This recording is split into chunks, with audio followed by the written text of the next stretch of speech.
So, I have just come back from watching 28 Years Later. I finally got to watch 28 Years Later. And you know what? I've got some big thoughts about this movie. So here is my movie reaction review. So without further ado, before we do get into it, please like, subscribe, and hit the bell notification so notified every time I load a video. So obviously main channel is down below as well, so go and check out my main channel if you really want to. Now let's get into the movie reaction. And quickly, before I give you the movie reaction, I want to quickly thank you all for the most recent support on my most recent video. I do thank you all for the support. You know, everybody seemed to agree with me. So, hey, I'll take it. I'll take it. Without further ado, let's get straight into the video. By the way, there is going to be spoilers. This is a spoiler warning. I'm going to give you all 5 seconds to click off the video if you haven't seen 28 Years Later yet. If you haven't and you're sticking around, cool. But there is going to be spoilers. So anyway, here we go. 5, 4, 3, 2, 1. Let's get into it. So, Danny Boyle is directing. It has directed 28 Years Later. Obviously, he was the one that started off this whole franchise. Started off with 28 Days Later, which I will say here is my favorite 28 franchise movie. And then 28 Weeks Later was not shot by Danny Boyle, from what I know of. It wasn't shot by Danny Boyle. It was shot by somebody else.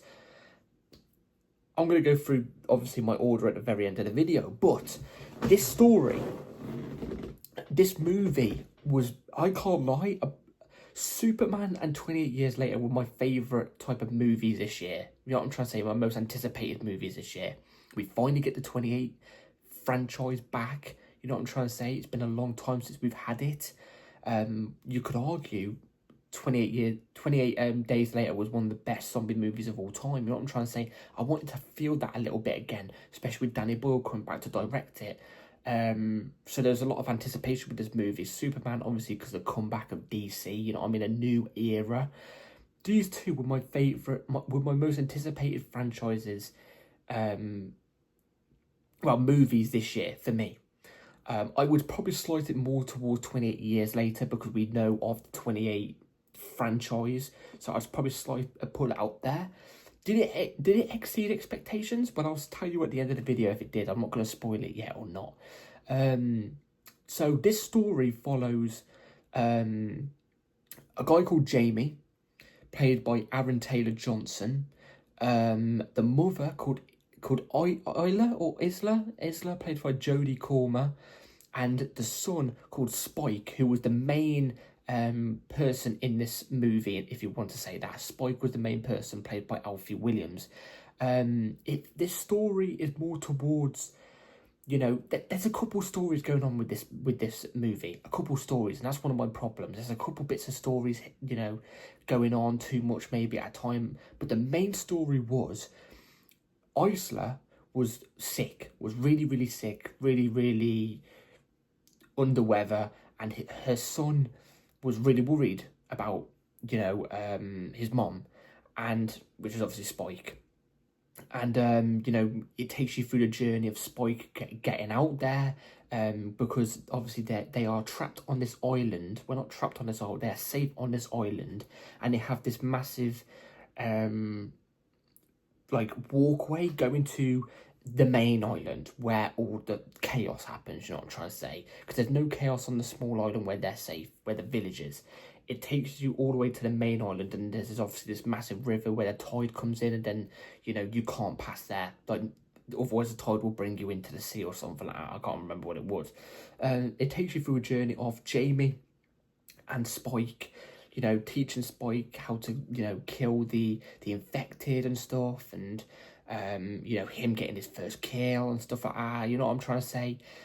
All the way to, you know, a bit of problems between Spike and Jamie, and then Spike going out of his own way to save his own mother, finding a doctor on this island because there was this doctor that's been on there for years and everybody knew of it, but nobody told his son. His son went out of his own way, Spike went out of their own way to bring Isla, his mother, to the doctor. They face problems, you know what I'm trying to say, but they get to the doctor, and obviously, unfortunately, Isla does pass away because, you know, the doctor finds out she's got cancer and she's not got long left, so they have to obviously executes her, unfortunately. That was the main story. That's what I'm trying to say. That was the main story. And what I think this movie does so brilliantly, in my opinion, is the emotional story between Spike and Isla. You know what I'm trying to say? His mother. That story, especially coming from a mommy's boy. I'm a big mommy's boy, you know what I'm trying to say. He loves his mom. He doesn't want his mom to die. And obviously he sees his dad, Jamie, cheating on his mother. Also, seemingly, you know, Spike doesn't seem like Jamie really cares about his mom. You know what I'm trying to say? So he goes out of his own way to obviously save his mom. And it's a good story in that sense, because whilst, you know, he's trying to travel to find that doctor, you know what I'm trying to say, that everybody's been telling him about, he faces problems on the way. He does. And it's a really good story, you know, how they fit it in. It's emotional, you know, when it gets to the part of her, obviously her passing, her having to be executed, because it was the best thing to do. Otherwise she could have died at any moment and ripped them all apart. You know what I'm trying to say? So it had to be done. It's sad, but it had to be done. Really good storytelling from Danny Boyle on that sense. But I'll tell you what, my favourite parts of this movie have to be, it has to be that start part where Spike is with Spike and Jamie. You know what I'm trying to say? They come across the infected. Obviously the infected have evolved, and we're going to get onto that part in a second. The infected have evolved from 28 days and 28 weeks. Obviously 28 years later from the virus, they had to have evolved. You know what I'm trying to say? They had to have evolved. You know, majority of the infected are butt naked. In fact, no, every single one of them are butt naked. Do you know what I'm trying to say? You've got new type of versions where you've got, you know, fat zombies, you know, crawling on the floor. They're not really that harmless. You know what I'm trying to say? You even see it when Spike's mom, Isla, who is extremely weak at this moment in time, manages to kill one of them. You know what I'm trying to say? Spike's first ever kill was one of them. You know what I'm trying to say? They're not really that, you know, that scary. That's scary in the franchise, but they're a type of new variant, maybe, you know, you could say. You could tell, I was going to say you could tell they're starving. You can't tell they're starving, but at the same time, you must tell that they're starving, because they have to scavenge on worms to really stay alive. You see that at the start of the movie. But again, also, with Spike's trip with Jamie, they interact with, well, not interact, but they confront with the zombies, obviously, the virus, you know what I'm trying to say, the zombies.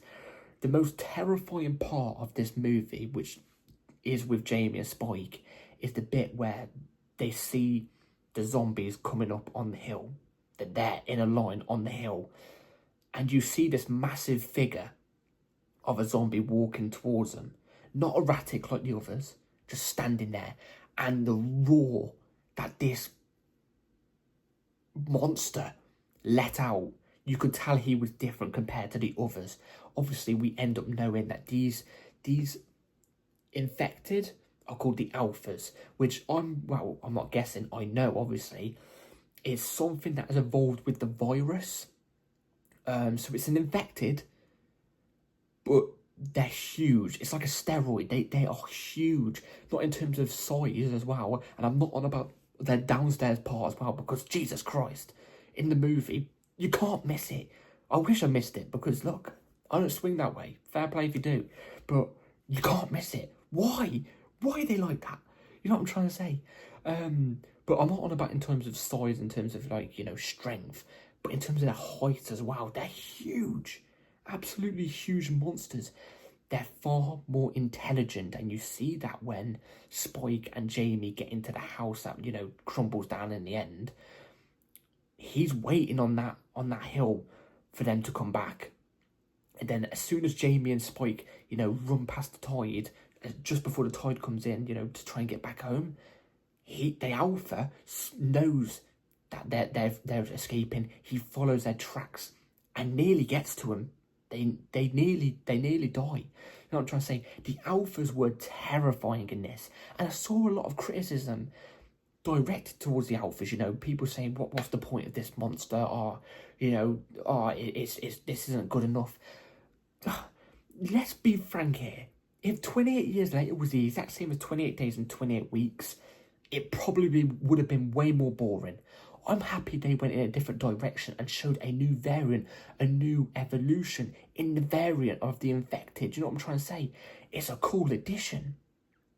Because they don't just beat the hell out of you, you know, to infect you or whatever, you know what I'm trying to say, or bite you. No, this machine will grab you by the face like it does with the army character who we do meet. I forgot what his name is now. I'm trying to look at the list, but I can't find him. But with the army people, he grabs them by the mouth and rips their face off. I've just spat everywhere, Jesus Christ. Like, this thing was terrifying. Absolutely terrifying. You know when Spike meets Dr.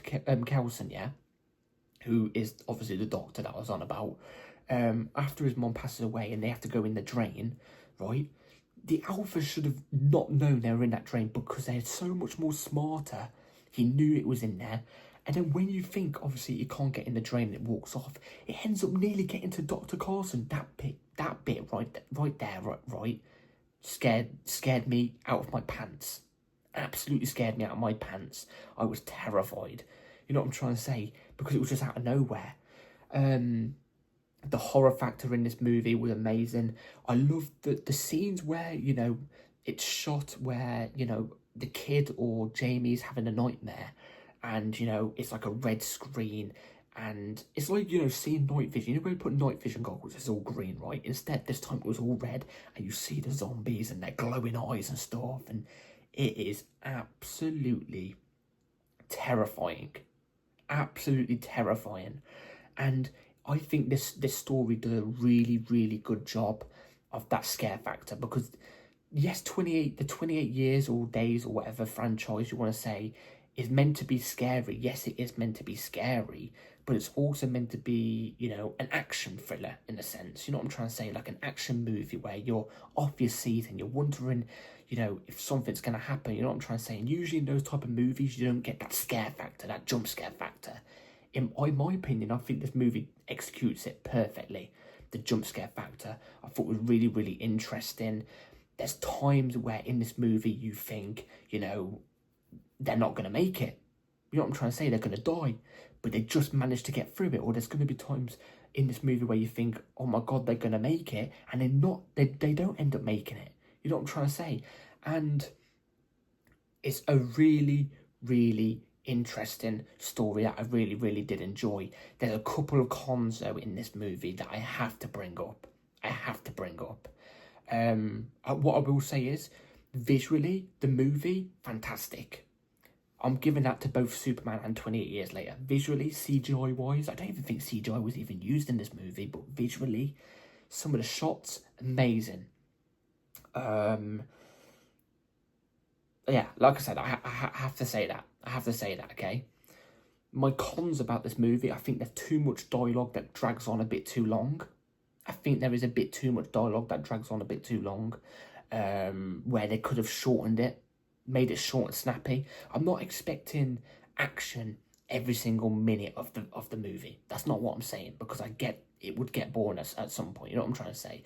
I'm not expecting action every single part of the movie. All right.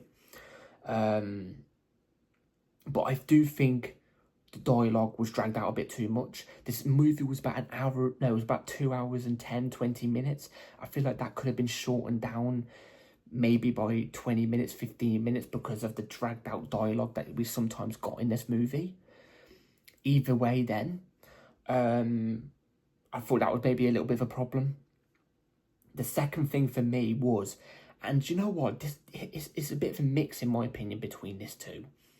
It's the kill shots that happened in 90% of the time. Whenever, like, especially it happened heavily at the start of the movie between Jamie and Spike. Whenever they got killed, when they were being ran down by those zombies, you know what I'm trying to say? And they were throwing themselves at them, you know what I'm trying to say? Through the forest when they run away, which I think the movie does brilliantly in terms of intense moments. I think they execute that perfectly. But when they get a headshot or something like that in the movie, it freezes, pans to one angle, and then a second later pans to another angle, and then they fall after about a second of that. It seems a little bit comic book-ish. You know what I'm trying to say? You expect to see maybe like bubbles coming out of the head like a comic book, saying like boom, bang, wham, explosion or something like that. You know what I'm trying to say? I did like it a little bit, but I feel like they did it a bit too much. You know what I'm trying to say? I don't mind them doing it at times, but I think they did it a bit too much, and I think it took away from that intense factor at times. You know what I'm trying to say? I feel like it did, even though I did still feel like the whole movie felt intense. That was a problem for me, I do think, a little bit. I do like the fact that they tried to do something different, but don't do it as much. You know what I'm trying to say? The third thing, and I think this is on everybody's agenda with this movie, what the hell was the ending? What the hell was the ending? Because, look, I understand, you know, Spike is gone on his own. He saved the baby, you know, which that scene in itself is crazy. Some people were trying to say this movie was woke, by the way. How are you trying to say that when the baby scene was right there? I don't realise. I don't understand. But the ending, when Spike is by himself, he leaves his dad a note saying, "Don't come back for me, I'm happy where I am." You know what I'm trying to say? The dad looks upset, tries to cross the border thing, but obviously the tide's in. And then obviously he's shooting down, well, he's not shooting down, he's shooting down zombies with a bow and arrow, obviously, because that's all they got in this movie. And he ends up having to face a load more zombies than he originally thought, so he was up against it by himself. And then out of nowhere pops up a person called Jimmy, right, dressed up in a tracksuit, yellow hair. I'm sorry, I have to mention his name. He looks like he's dressed up like Jimmy Savile. It looks like he's dressed up as that bloke, that disgusting bloke, right? That's not, I mean, it is a bit of a problem, but that's not the problem with the movie. Loads of them, about 6 of them, pop up and say, in like a cringe way, "Oh, you know, you're up against it, mate. Do you want us to help you out? You know, here, I can become a pal for you." You know what I'm trying to say? And when the zombies get closer and closer and closer, they end up doing front flips like ninjas, like Power Rangers. And, you know, killing the zombies and stuff. Like, okay, I get it. You know, they're ninjas, you know, it's not out of the ordinary for ninjas or martial artists to be kicking around in a zombie apocalypse. But like in that factor, in that way, nah, I don't know how to feel. I don't know how to feel about it. I'm hoping in that ending they can rectify that with 28 Years Later Bone Temple, which is going to be the sequel to this movie, which is meant to be coming out January or February next year. I'm hoping they can rectify that ending and make it actually make sense, because I'm sorry, it doesn't make that much sense. That was my biggest sticking point with this movie, really, in my opinion. Apart from that, I thoroughly thought this movie was really, really good. It had the scare factor, it had action.